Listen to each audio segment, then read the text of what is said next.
जाल किस्त number 5। Police अफसर ने टोनी को भी गिरफ्तार कर लिया और मरियम से कहा, मैडम आपको पुलिस स्टेशन चलने तक जहमत करना होगी। ये सिर्फ फॉर्मेलिटी है, इसलिए आप परेशान ना हो। ओके ऑफिसर, मरियम ने कहा। मैं अपना सामान घर छोड़कर पुलिस स्टेशन पहुंच जाऊंगी। आप मेरा सेल नंबर और एड्रेस नोट कर लें। इसकी ज़रूरत नहीं है मैडम, वो तो हमें टोनी से मिल जाएगा और आपके बॉडीगार्ड से भी। वो टोनी और मरियम के बॉडीगार्ड को लेकर रवाना हो गया। मैं मरियम के पास पहुंचा तो वो रोती मेरे सीने से लग गई। बाबर, ये ज़मीन अब मुझ पर तंग हो गई है। वो नहीं, यहाँ से निकलो। हम फौरी तौर पर कनाडा या किसी और मुल्क की तरफ निकल सकते हैं। अच्छा तुम घर तो चलो, मैंने कहा। टैक्सी अभी तक मौजूद थी। मैंने सोचा टैक्सी वाले को फारिग कर दूं। अब तो मेरी गाड़ी मौजूद थी। अचानक एक लंबा तिरंगा वहशी किस्म का नेगरू मेरे सामने आकर बोला, मिस्टर बाबर। जी हाँ, फरमाइए। मैंने हैरती से देखते हुए कहा, मेरा नाम अबू मोहम्मद है। मुझे अफसोस है कि मुझे यहाँ पहुँचने में कुछ देर हो गई, वरना ये वाक़या पेश ना आता। मिस्टर अबू मोहम्मद, मैंने कहा। मैं कुछ समझा नहीं। मैं तो आपको जानता भी नहीं। मैं आपको अच्छी तरह जानता हूँ मिस्टर बाबर। इसने कहा, मैं मुस्लिम राइट कमीशन का रुकन हूँ और हर मुसलमान की हिफाजत करना हमारी तंजीम का फ़र्ज़ है। आपका बहुत शुक्रिया मिस्टर अबू मोहम्मद। मैं अपनी हिफाजत खुद कर सकता हूँ, लेकिन आप अपनी मिसेज़ की हिफाजत तो नहीं कर सकते।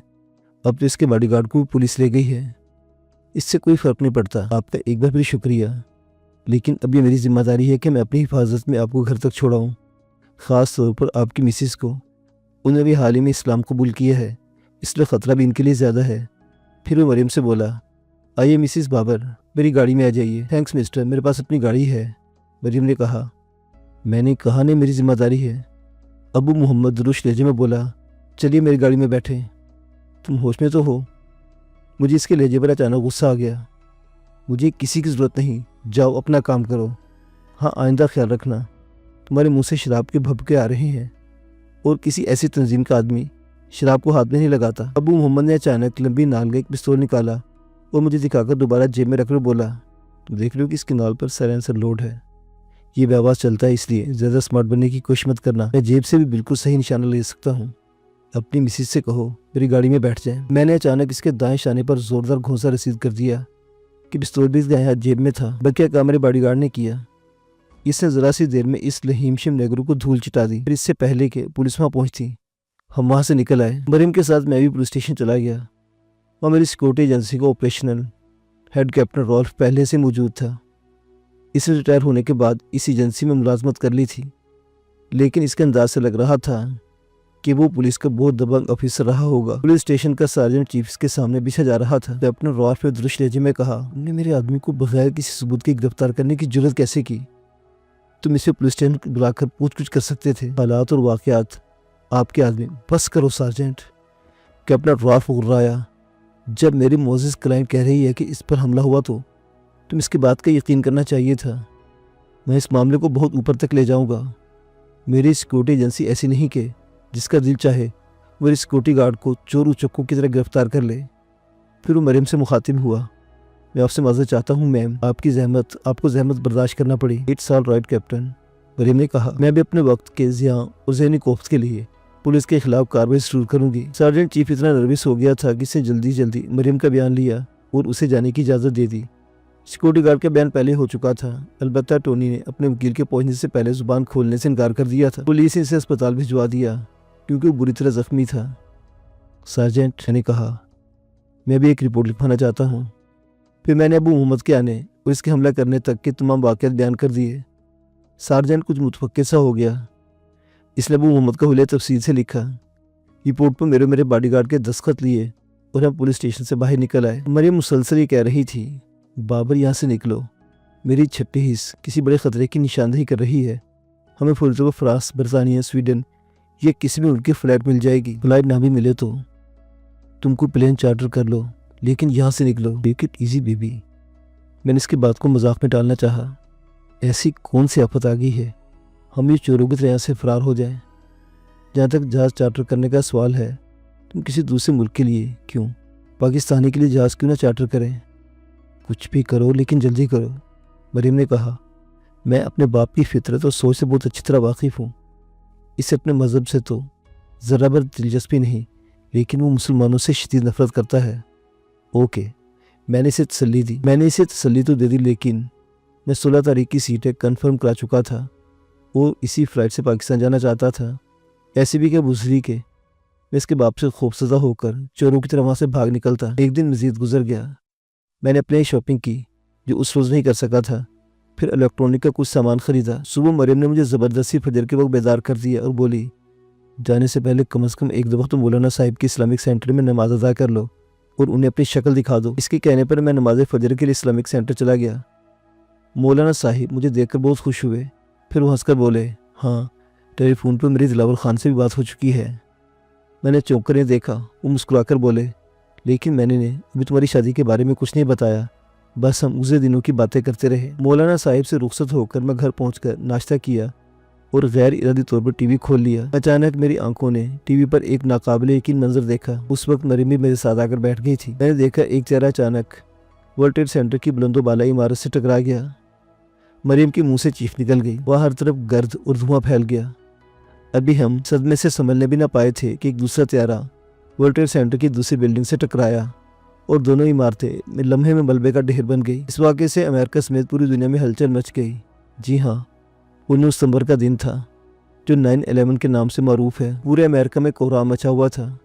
हुकूमत ने तमाम फ़्लाइट्स कैंसिल कर दी और अमेरिका की बदनाम ज़माना खुफिया एजेंसी CIA और FBI हरकत में आ गई थी। अमेरिकी सदर जॉर्ज बुश ने इसे दहशतगर्दी करार दिया था और इसका जिम्मेदार मुसलमानों को ठहराया था। इन्हें इस साजिश के मास्टरमाइंड की तलाश थी। FBI ने सैकड़ों मुसलमानों को महशूबे की बिना पर हिरासत में ले लिया था। पूरे अमेरिका में सोगवारी तारी थी। अमेरिका के साबिक सदर बिल क्लिंटन कुछ ज़्यादा ही जज्बाती हो गए। उन्होंने ट्रेड सेंटर के मलबे पर खड़े होकर एक पुरजोश तकरीर की और खुलकर इस खदशे का इजहार किया कि इस दहशतगर्दी में 100% मुसलमान दहशतगर्दों का हाथ है। बाबर, मरियम ने तशवीश से कहा, अब तो हम कोई प्लेन पे चार्टर नहीं कर सकते। मुझे तो शुबा है कि हम 16 तारीख वाली आम फ्लाइट से भी रवाना नहीं हो सकेंगे। तो क्या बाई रोड चलें? मैंने इसे चलाने को कहा। तुम्हें मजाक सूझ रहा है? मेरी जान सूली पर लटकी हुई है। मरियम ने झुंझुलाकर कहा, तो अपनी इस जान को सूली से उतार लो। मैंने हंसकर कहा, अभी 2-4 दिन में हालात इंशाल्लाह नॉर्मल हो जाएंगे तो हम पाकिस्तान के लिए कोई फ्लाइट चार्टर कर लेंगे। मैंने इसे बच्चों की तरह बहलाया। 2 दिन तक अमेरिका में सोग कायम रहा। हर शख्स सहमा सहमा सा नजर आ रहा था। मुझे अंदाज़ा नहीं था कि अमरीकी कौम इतनी बुज़दिल है। यही वाक़या अगर पाकिस्तान या अफ़गानिस्तान में होता तो वहाँ के लोग सहमने के बजाय जोश व खरोश में मुब्तला हो जाते। बस इनमें और हम में यही फ़र्क था। वो 15 सितंबर की मनहूस सुबह थी। नाश्ता करने के बाद मैंने अखबार पर सरसरी से नज़र डाली और TV खोलकर बैठ गया। मरियम करीबी मार्केट से खाने पीने की अशिया की खरीदारी के लिए गई हुई थी। अचानक मुझे दरवाजे से तेज़ तेज़ बोलने की आवाज़ आई। बोलने वाले इंतहाई दुरुस्त लहजे में गार्ड से बात कर रहे थे। मैंने TV की आवाज़ कम की और ख़ुद दरवाजे के पास पहुँच गया। अब मुझे इनकी आवाज़ें साफ सुनाई दे रही थी। हमारा रास्ता छोड़ दो मिस्टर, हमारा ताल्लुक FBI से है। FBI से है तो अपनी शनाख्त कराओ, गार्ड ने भी दुरुस्त लहजे में कहा। फिर ऐसा से बोला, सॉरी सर, असल में मिस्टर और मिसेस बाबर के इतने दुश्मन पैदा हो गए हैं कि हमें सख्ती करना पड़ती है। दरवाजे पर दस्तक हुई तो मैंने दरवाज़ा खोल दिया। करख्त चेहरों वाले 2 तराजकद अमरीकन बहुत ही गैर मुहज़्ज़ब अंदाज में कमरे में दाखिल हुए। इनमें से एक ने दुरुस्त लहजे में कहा, मेरा ताल्लुक FBI से है। इसने अपने कोट का कॉलर उठाकर अपना शनाख्ती बैज दिखाया। दूसरे ने भी इसकी तकलीद की, जिसने पहले मुझसे गुफ्तगू की थी। इसका जिस्म कसर थी, आंखें छोटी छोटी और सांप की तरह चमकदार थी। सर पर छोटे छोटे सफ़ेद बाल थे जो खड़े हुए थे क्योंकि वो कंघी की जद में आ ही नहीं सकते थे। दूसरा आदमी जो इसके मुकाबले में खासा मुहज़्ज़ब था, इसके चेहरे पर जो करख्तगी थी वो भी गालिबन मसनूई थी। वो पहले आदमी के मुकाबले में कम उम्र भी था और खुश लिबास भी। मैं आपकी क्या मदद कर सकता हूँ मिस्टर?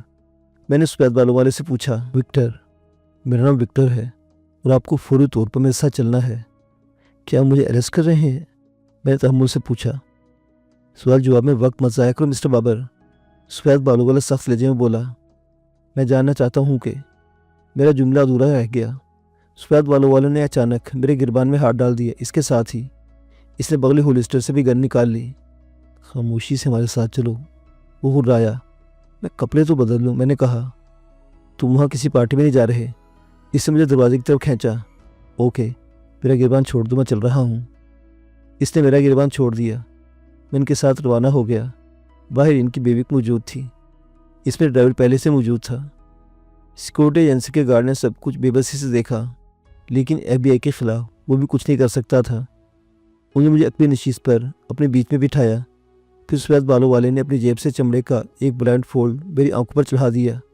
अब मुझे कुछ नज़र नहीं आ रहा था कि वो मुझे कहाँ ले जा रहे हैं। मैं गाड़ी के दाएं मुड़ने से अंदाज़ा लगाने की कोशिश करता रहा कि वो किस जगह से गुजर रहे हैं, लेकिन फिर मैंने करने की कोशिश तर्क कर दी। लोग यकीनन किसी गलतफहमी का शिकार होकर मुझे ले जा रहे थे। मुझे इत्मीनान था कि वहाँ पहुँचकर मैं इनकी गलतफहमी रफा कर दूंगा। गाड़ी तकरीबन आध या पौन घंटे तक चलती रही, फिर एक जगह रुक गई। वहाँ ट्रैफिक का शोर भी कदरे कम था। सफ़ेद बालों वाला मेरी जबान जानी बैठा था। वो दरवाज़ा खोलकर नीचे उतरा, फिर अचानक इंतहाई बेरहमी से मुझे भी बाहर घसीट लिया। ज़हनी तौर पर इसके लिए बिल्कुल तैयार नहीं था, इसलिए पुख्ता फर्श पर गिर गया। गिरने से मेरे घुटनों और हथेलियों की जिल्द उतर गई। फिर किसी ने मुझे हाथ पकड़कर उठाया और एक तरफ घसीटने लगा। मेरे बस नहीं चल रहा था कि मैं इन लोगों की हड्डी पसली एक कर दूं। मामला अगर FBI का न होता तो शायद अब तक मैं इनमें से किसी के हाथ पांव तोड़ देता। अचानक मेरी आंखों से ब्लाइंड फोल्ड हटा दिया गया। वक्ती तौर पर मेरी आंखें छुदी आ गई।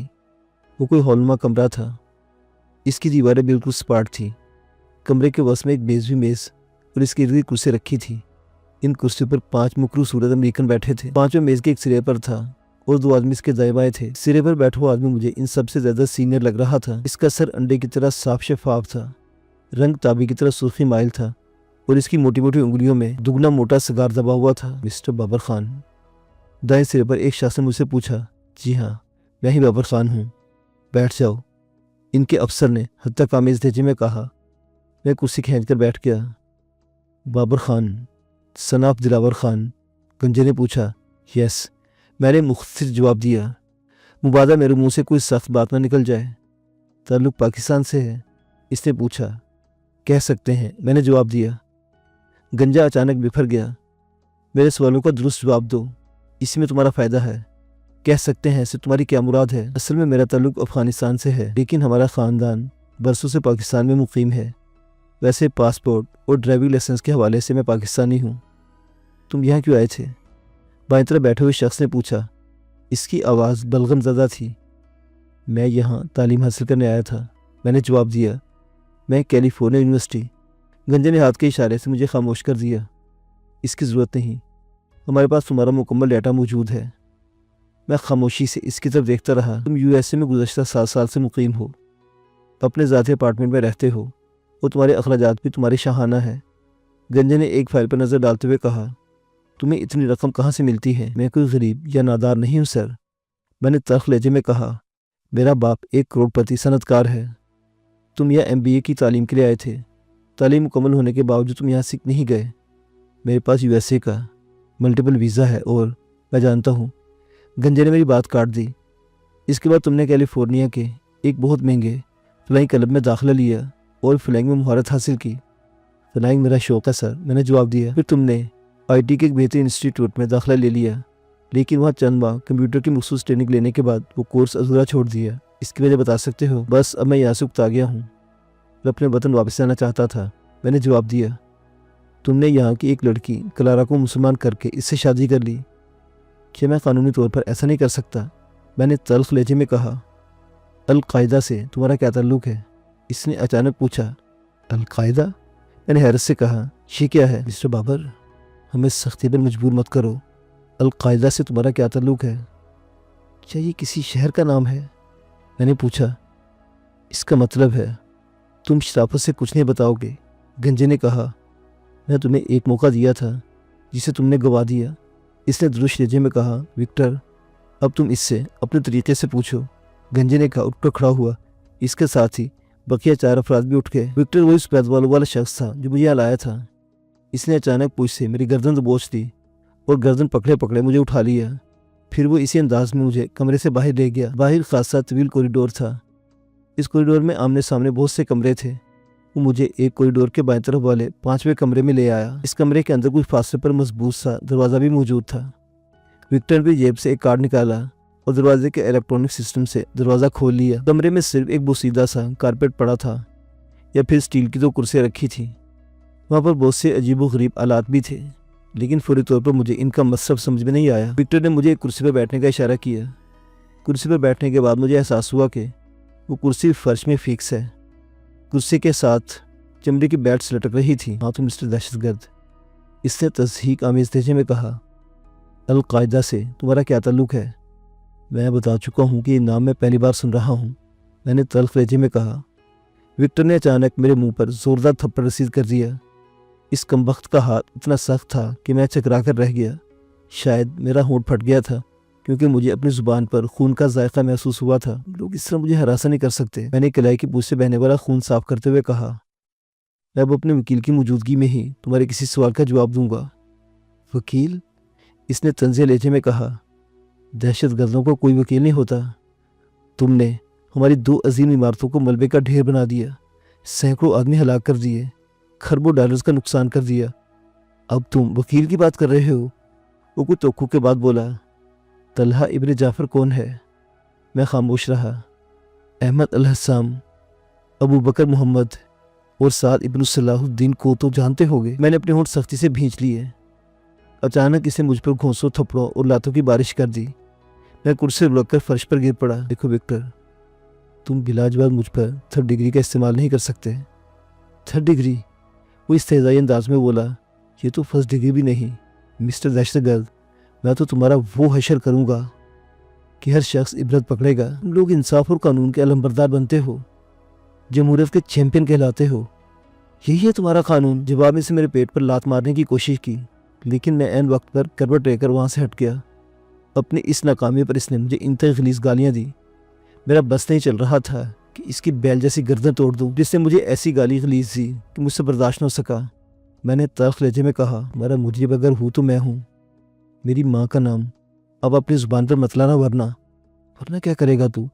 वो बेफर को बोला, तू जाने किस रूसी की नाजायज़ औलाद है तेरी माँ। तो मेरी आंखों के सामने अचानक मेरी माँ का चेहरा आ गया। फिर मुझे कुछ याद नहीं रहा कि मैं FBI के टार्चर सेल में हूँ। मैं झपकता और उठा और विक्टर के मुंह पर इतना ज़ोरदार घोंसा मारा कि इसके सामने के कई दांत टूट गए। मेरे दूसरे घोंसे ने इसका जबड़ा हिला डाला। वो लड़खड़ाकर दीवार से टकराया, अपने सर को झटक कर ओसान बहाल करने की कोशिश की। फिर बोला, तूने मुझ पर हाथ उठाया? मुझ पर? तेरी तो माँ। मैंने फिर इसके पेट में ज़ोरदार लात रसीद की। वो लड़खड़ाकर गिरो चीखा, हेल्प हेल्प। किसी के आने से पहले ही मैंने इसके पेट, पसलियों और चेहरे पर लातें मार मार के सदमुआ कर दिया। अचानक बाहर से भागते कदमों की आवाज़ें सुनाई दी। कमरे का दरवाज़ा खुला और करख्त चेहरों वाले 2 अमरीकन अंदर आ गए। इन दोनों के हाथ में पिस्तौल थे और इनका रुख मेरी तरफ था। इनमें से एक डपट कर बोला, बाबर खान, तुमने FBI के जिम्मेदार अफसर पर हाथ उठाकर अपनी फ़र्द जुर्म में मज़ीद इजाफा कर लिया है। हम देखते हैं तुम कितने बड़े सुरमा हो। चलो इस कुर्सी पर बैठो। इसे स्टील की इस कुर्सी की तरफ इशारा किया जिस पर इससे पहले बैठा था। मैं कुर्सी पर बैठा तो इसने मेरे दोनों हाथ कुर्सी के हथों पर रखे और कोई बटन दबा दिया। हाथों के साथ चमड़े की लटकी हुई बेल्ट सांप की तरह मेरी दोनों हाथों पर मजबूती से लिपट गई।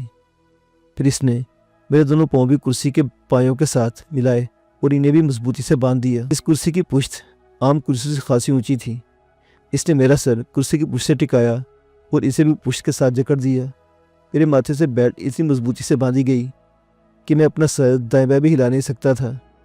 इस कार्रवाई से फारिग होकर इसने आवाज़ देकर किसी को बुलाया और कहा, विक्टर को फ़ौरन अस्पताल शिफ्ट करो। विक्टर इस वक्त बेहोश था और गहरे गहरे सांस ले रहा था। अब दुआ करना कि ये मरना ना पाए, वरना चीफ तुम्हारे जिस्म की बोटी बोटी अलहदा कर देगा। मैं तो चाहता हूँ कि अभी और इस वक्त मर जाए। इसने मुझे माँ की गाली दी थी। अगर अब मैं तुम्हें माँ की गाली दूँ तो तुम क्या करोगे? इसने इस्तेज़ाई लहजे में पूछा। अगर मेरे हाथ खुले हों तेरा भी यही हशर बनूंगा। वो तो सूअर की तरह सख्त जान है, मेरी मार बर्दाश्त कर गया, लेकिन तू तो यही दम तोड़ देगा। इसने भी ना कर मेरे मुंह पर चट्टाक से एक थप्पड़ रसीद कर दिया। बता, यहाँ अलकायदा का ठिकाना कहाँ है? अलकायदा का ठिकाना न्यूयॉर्क में है, वर्ल्ड ट्रेड सेंटर की इमारत में। मैंने कहा, लेकिन वो तो तबाह हो गया। इनमें से एक आदमी ने वहाँ रखी हुई बड़ी सी बाल्टी उठाई। इससे पहले कि मैं कुछ समझता उन्होंने वो बाल्टी मेरे सर पर ऊंधी लिटा दी। कुर्सी की पुश्त वो मेरे सर का हिस्सा इसके नीचे आ गया। बता, अलकायदा से तेरा क्या ताल्लुक है? इसके साथ ही ऐसा लगा जैसे मेरे कान के पास इंतहाई ताकतवर बम फटा हो। उनमें से किसी ने बाल्टी पर डंडे से ज़रब लगाई थी। मेरे कानों में साइंसाएं होने लगी। दूसरी ज़रब इससे भी ज़्यादा ज़ोरदार थी। मुझे ऐसा लगा जैसे मेरे कानों के पर्दे फट गए हों। दिमाग उथल पुथल होकर रह गया। फिर बाल्टी पर मुसलसल चोटें पड़ती रही। मैं बिल्कुल बेहिस होकर रह गया। सोचने समझने की सारी कुव्वत मफलूज होकर रह गई और अब मुझे कुछ एहसास नहीं था। शायद मैं बेहोश हो गया था। दोबारा मुझे होश आया तो वो बाल्टी मेरे सर पर नहीं थी, लेकिन मेरी आंखों के ऐन सामने शायद 1000 वाट का बल्ब रोशन था। मेरी आंखें बुरी तरह चुंधिया गई। मैंने घबराकर आंखें बंद कर ली, लेकिन बल्ब की वो मनहूस रोशनी मुझे बंद आंखों से भी महसूस हो रही थी। हाँ, तुम्हारा गैंग लीडर कौन है? मेरा कोई गैंग नहीं, मैंने कहा। मैं जानकर इत्मीनान हुआ कि मेरी कुव्वत समात काम कर रही है। तुम अलकायदा के लिए कब से काम कर रहे हो? इसने दुरुस्त लहजे में कहा। मैं नहीं जानता कि अलकायदा क्या है। एक ही जावे से बैठे बैठे, बल्कि बंधे हुए, मेरा जिस्म अकड़ कर रह गया था। तो मैंने सिर्फ हल्का फुल्का नाश्ता किया था और अब न जाने कितने घंटे गुजर चुके थे। भूख और प्यास के बाइस मैं निढाल हो रहा था।